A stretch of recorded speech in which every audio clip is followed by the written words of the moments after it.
اگلی شرط فرمایا قل اے محبوب آپ فرمائیے فَلِمَ يُعَذِّبُكُمْ بِذُنُوبِكُمْ پھر تمہیں کیوں تمہارے گناہوں پر عذاب فرماتا ہے، یعنی اے یہودیوں اے عیسائیوں تم کہتے ہو کہ ہم اللہ کے بیٹے ہیں، اللہ کے پیارے ہیں، تو پھر اللہ تعالیٰ تمہیں گناہوں پر عذاب کیوں فرماتا ہے؟ دنیا میں تم پر مصیبتیں، آفتیں، بلائیں اور عذابات کیوں آتے ہیں، اور آخرت میں تم پر عذاب کیوں آئے گا؟ یعنی اس بات کا تو تمہیں بھی اقرار ہے کہ گنتی کے چند دن تم جہنم میں رہو گے، تو سوچو کوئی باپ اپنے بیٹے کو یا کوئی شخص اپنے پیارے کو آگ میں جلاتا ہے؟ جب ایسا نہیں ہے تو تمہارے دعوے کا جھوٹا ہونا اور تمہارے دعوے کا باطل ہونا تمہارے اقرار سے ثابت ہے۔ بل انتم بشر ممن خلق، بلکہ تم آدمی ہو اس کی مخلوقات میں سے ہو، اللہ نے تمہیں پیدا کیا۔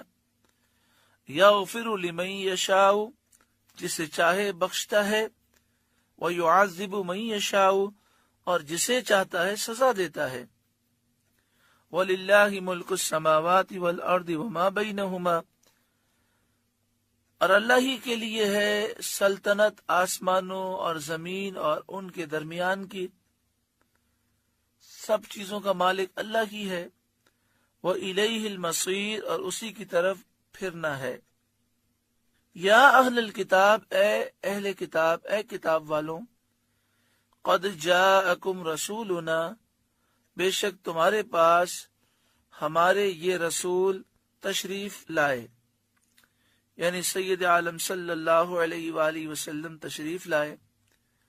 یبین لکم، کہ تم پر ہمارے احکام ظاہر فرماتے ہیں، علی فترۃ من الرسل، بعد اس کے کہ رسولوں کا آنا مدتوں بند رہا تھا۔ حضرت عیسیٰ علیہ السلام کے بعد سید عالم صلی اللہ علیہ وآلہ وسلم کے زمانے تک 569 سال 569 سال کی مدت دنیا نبی سے خالی رہی۔ اس کے بعد حضور صلی اللہ علیہ وآلہ وسلم تشریف لائے، تو اب نبی اکرم صلی اللہ علیہ وآلہ وسلم کی تشریف آوری کا ذکر ہے، اور اس نعمت کا اظہار کیا جا رہا ہے کہ سخت حاجت کے وقت اللہ تعالیٰ نے تم پر یہ عظیم نعمت بھیجی، اور اس میں یہ بھی ہے کہ اب حجت لازم ہو گئی اور عذر ختم ہو گیا۔ اب یہ کہنے کا موقع نہ رہا کہ ہمارے پاس کوئی سمجھانے والا نہیں آیا۔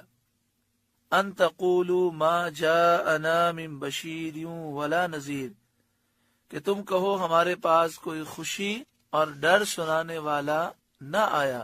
فقد جاءکم بشیر ونذیر، تو یہ خوشی اور ڈر سنانے والے تمہارے پاس تشریف لائے ہیں۔ بشیر نیک لوگوں کو خوشخبری سنانے والے، نذیر گناہگاروں کو ڈر سنانے والے۔ واللہ علی کل شیء قدیر، اور اللہ کو سب قدرت ہے۔